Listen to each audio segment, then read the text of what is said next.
নমস্কার বন্ধুরা, আশা করি সবাই খুব ভালো আছো। শুভমিতা ব্লগে সবাইকে স্বাগত জানাই। আজকে তোমাদের সাথে শেয়ার করব অপূর্ব স্বাদের লাউ ডাঁটার এক রেসিপি। তোমরা যে কোনো সবজি দিয়ে লাউ ডাঁটার এই রেসিপিটা বানিয়ে নিতে পারো। আর এই রেসিপিটা নিরামিষ হোক বা আমিষ, দুটোতেই বেশ ভালো লাগে খেতে। তবে বন্ধুরা, বাড়িতে অবশ্যই একবার হলেও এই রেসিপিটা বানিয়ে আমায় কমেন্ট করে জানাতে ভুলো না কিন্তু রেসিপিটা তোমাদের কেমন লাগলো। রেসিপিটা কেউ স্কিপ করো না। স্কিপ করলে আমি কি পদ্ধতিতে রেসিপিটা বানালাম বা কী মশলার অ্যাড করলাম সেটা তোমরা মিস করে যাবে। তখন হয়তো রেসিপিটা খেতে এতটা ভালো হবে না। তাহলে চলো বন্ধুরা, রেসিপিটা দেখে নেওয়া যাক। এখানে আমি বেশ কিছু সবজি কেটে নিচ্ছি। তোমরা তোমাদের পছন্দ মতো যে কোনো সবজির ব্যবহার করতে পারো। এমন নয় যে এই সবজিগুলো দিতেই হবে বা না দিলে রেসিপিটা খেতে ভালো লাগবে না। বাড়িতে যা যা সবজি ছিল সমস্ত সবজি দিয়েই আজকে আমি এই রেসিপিটা বানাচ্ছি। এখানে দেখো আমি নিয়েছি কাঁচকলা, পটল, আলু, বরবটি, বেগুন। তোমরা চাইলে এর সাথে আরও যে কোনো সবজি তোমাদের পছন্দ মতো ব্যবহার করো বা যেগুলো থাকবে না সেগুলো বাদ দিয়ে নিও। বরবটিগুলো দেখো লম্বা লম্বা করে কেটে নিয়েছি। বেগুনগুলো ঠিক এইভাবে লম্বা করে কাটতে হবে, তার কারণ বেগুনটা নরম সবজি সহজেই গলে যায়।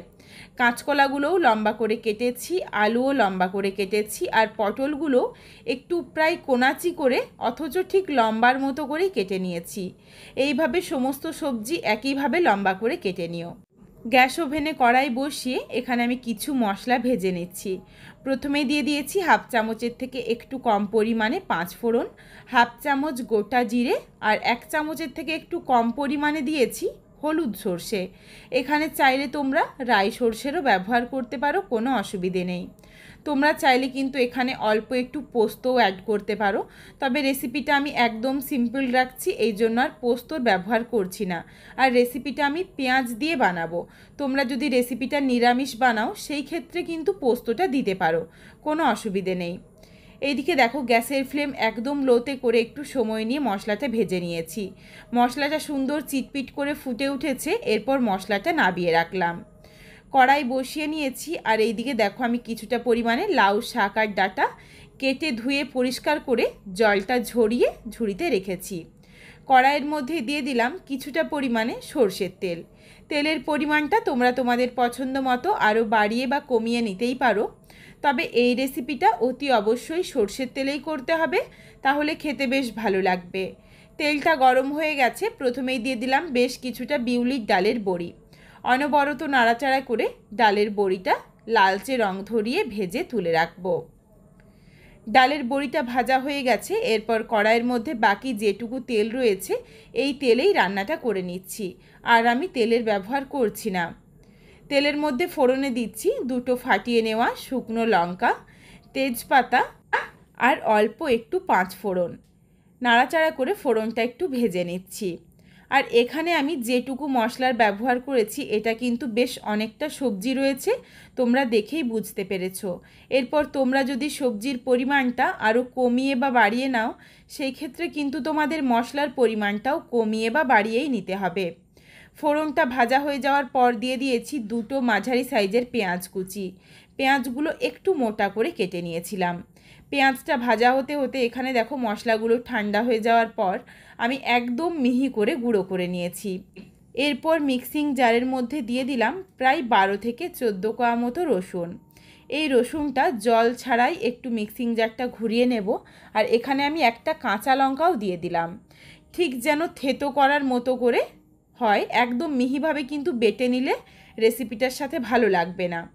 এখানে দেখো জল ছাড়া ঘুরিয়ে নিয়েছি, একদম ঠিক থেতো করার মতো হয়ে গেছে রসুন আর কাঁচা লঙ্কাটা। নাড়াচাড়া করে মিশিয়ে নিয়েছি। পেঁয়াজটা যখন হালকা করে ভেজে নিয়েছি তারপর রসুন আর কাঁচা লঙ্কাটা দিয়ে বেশিক্ষণ নয়, প্রায় 15 থেকে 20 সেকেন্ড মতো একটু নাড়াচাড়া করেছি, কারণ এই রসুনের গন্ধটা রেসিপিটার সাথে বেশ ভালো লাগে। ভাজা হয়ে গেছে, এরপর দিয়ে দিলাম সমস্ত সবজি। পুরো সবজি একসাথে দিয়ে দিলাম। এখানে আলাদা আলাদা করে সবজি ভেজে নেওয়ার কোনো রকম দরকার নেই, একসাথে সবজিগুলো দিয়ে ভেজে নিলেই হবে। সবজিগুলো দেওয়ার পর স্বাদ অনুযায়ী লবণ দিয়ে দিয়েছি। লবণ দিয়ে নাড়াচাড়া করে মিশিয়ে নিচ্ছি। আর এরই সাথে দিয়ে দিচ্ছি প্রায় 2 ঘন্টা আগে থেকে ভিজিয়ে নেওয়া ছোলার ডাল। ছোলার ডালটা আমি ঈষদুষ্ণ গরম জলে ভিজিয়ে রেখেছিলাম যাতে খুব সহজেই ভিজে যায়। আর এই ছোলার ডাল আলাদা করে সেদ্ধ করে নেওয়ার কোনো রকম দরকার নেই, সবজি দেওয়ার সাথে সাথে সবজির সাথেই দিয়ে দিও, তাহলেই দেখো ছোলার ডালটা সুন্দরভাবে সেদ্ধ হয়ে যাবে। আর ছোলার ডালটা একদম যাতে ভেঙে বা গলে না যায় এই দিকে খেয়াল রাখতে হবে। সবজির সাথে দিয়ে দিলেই কিন্তু ছোলার ডালটা সুন্দরভাবে গোটা থাকবে, অথচ হাতে করে চাপ দিলেই নরম হয়ে যাবে।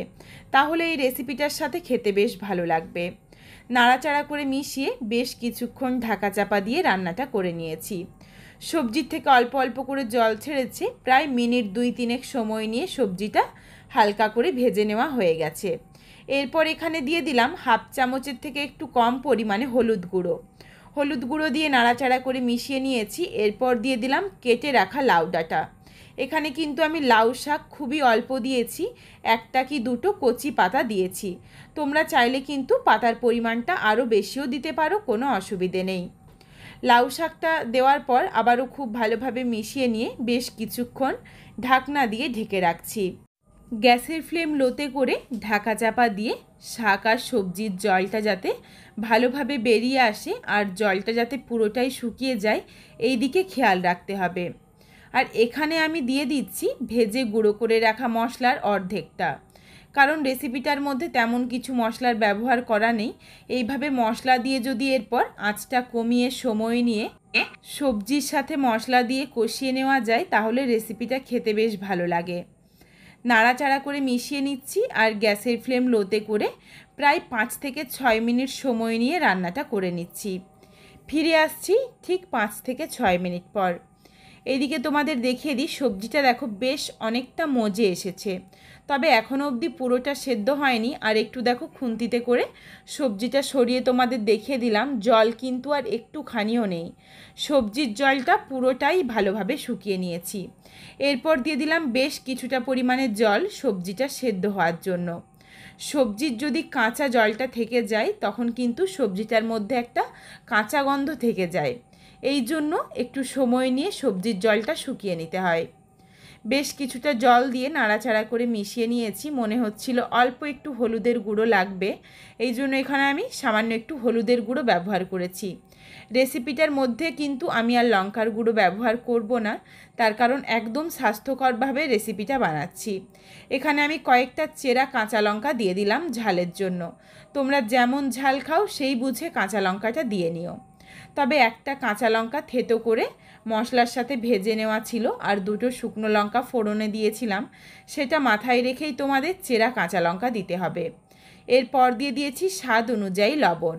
নাড়াচাড়া করে মিশিয়ে প্রায় 8 থেকে 10 মিনিট মতো গ্যাসের ফ্লেম লো টু মিডিয়ামে করে ঢাকনা দিয়ে ঢেকে রেখেছিলাম। এরপর তোমাদের আমি একটু দেখিয়ে দিই, সবজিগুলো দেখো সুন্দরভাবে সুসেদ্ধ হয়ে গেছে। আর একটা ছোলার ডাল দেখো চেপে দেখিয়ে দিলাম, ছোলার ডালগুলো সুন্দরভাবে গোটা রয়েছে, অথচ হাতে করে চাপ দিলেই নরম হয়ে গেছে। এই রেসিপিটা আবারও বলছি খেতে কিন্তু দারুণ লাগে। যখন সমস্ত সবজি সেদ্ধ হয়ে যাবে তারপর দিয়ে দিও 1/2 চামচ চিনি, বাকি যেটুকু ভেজে গুঁড়ো করে রাখা মশলা ছিল মশলাটা আর ভেজে রাখা বড়ি, এগুলো দিয়ে নাড়াচাড়া করে মিশিয়ে নিলাম। আবারও 1 মিনিটের জন্য ঢাকনা দিয়ে ঢেকে রাখছি যাতে বড়ির মধ্যে বেশ অনেকটা ঝোল টেনে নেয়। 1 মিনিট পর দেখো তোমাদের আমি দেখিয়ে দিই, রেসিপিটা কিন্তু আমি ঠিক এই রকম একটু মাখো মাখো রাখবো, খুব বেশি শুকনো করব না, কারণ যাতে ভাতে মেখে খেতে ভালো হয়। তবে তোমরা চাইলে একটু শুকনোও করে নিতে পারো বা এর চেয়ে একটু বেশি ঝোলও রাখতে পারো। রেসিপিটা নাবিয়ে নেওয়ার আগে আবারও দিয়ে দিলাম 3টে ফাটিয়ে নেওয়া কাঁচা লঙ্কা আর 1 চামচ পরিমাণে কাঁচা সর্ষের তেল।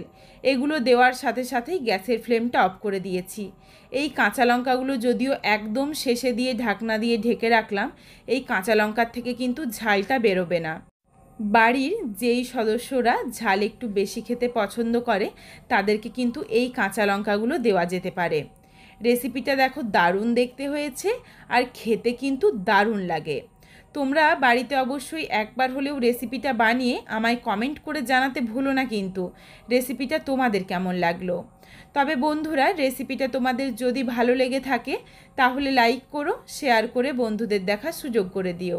তোমরা যদি এই রকম নিত্য নতুন রেসিপি আরও পেতে চাও তাহলে অবশ্যই আমার চ্যানেলটিকে সাবস্ক্রাইব করে পাশে থাকা বেলটি অন করে অল নোটিফিকেশান অন করে দিও, যাতে আমার প্রত্যেকটা রেসিপির নোটিফিকেশান সবার প্রথমে তোমাদের কাছে পৌঁছে যায়। আবারও খুব শীঘ্রই হাজির হচ্ছি নতুন কোনো এক রেসিপি নিয়ে। পরবর্তী রেসিপি দেখার আমন্ত্রণ রইল। পুরো ভিডিওটা দেখার জন্য অনেক অনেক ধন্যবাদ। তাহলে আজকে আসি, সবাই ভালো থেকো।